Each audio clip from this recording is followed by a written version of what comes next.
In this episode, I'll be diving deeper into what comedy does for your body image. Watch all the way to the end because the results may surprise you. Without further ado, my name is Jeremy Colon, and this is The Dark Side of Fitness, episode 43. Here's a quick reminder, if you want to support my channel, please like this video and subscribe. There's an adage in the comedy business. If you have to explain a joke, it's not even funny. And if there's anything less funny than a joke you have to explain, it's research that tries to explain humor itself. More specifically, it's research into the intersection of humor, body image, and eating behaviors. That's why social psychologists at the University of Surrey at England tackled in a recent study. For the record, this study was published in Humor, a quarterly academic journal that focused on things that make us laugh. Until now, we were completely unaware of this entire field of research. Here's some background information on this study. The study describes 4 styles of humor. Number 1, affiliative humor includes saying something funny to break the ice or joking about a situation to establish that we're all in this together. Number 2, aggressive humor, which targets someone or something for teasing or ridicule.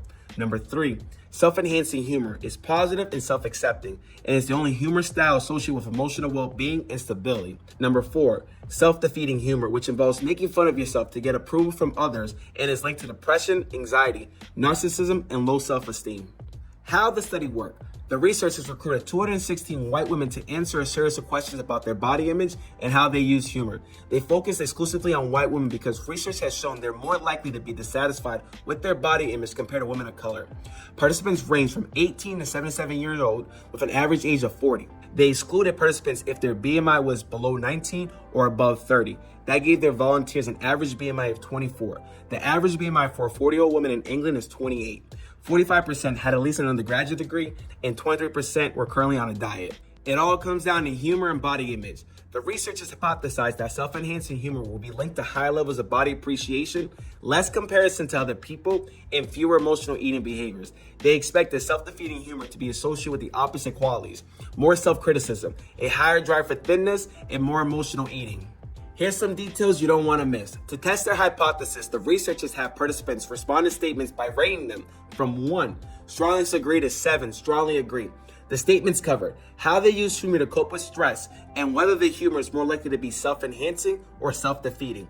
How they feel about their body and whether they're more likely to be compassionate or critical.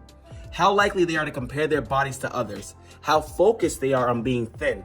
And whether they're more likely to eat when they're in a heightened emotional state. What the study found: self-enhancing humor, as the authors expected, was associated with higher levels of body appreciation and kindness.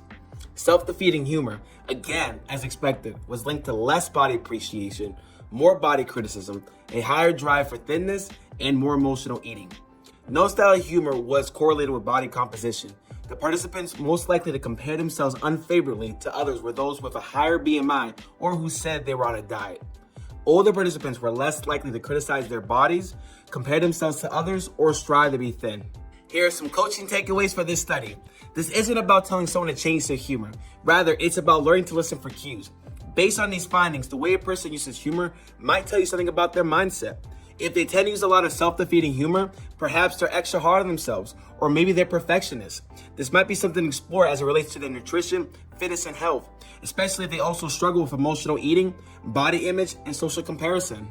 We made it to the end of this video. As always, please like, share, subscribe, share this information so anybody can benefit from this. Until then, see you in the next video. Thank you for everything. Take care.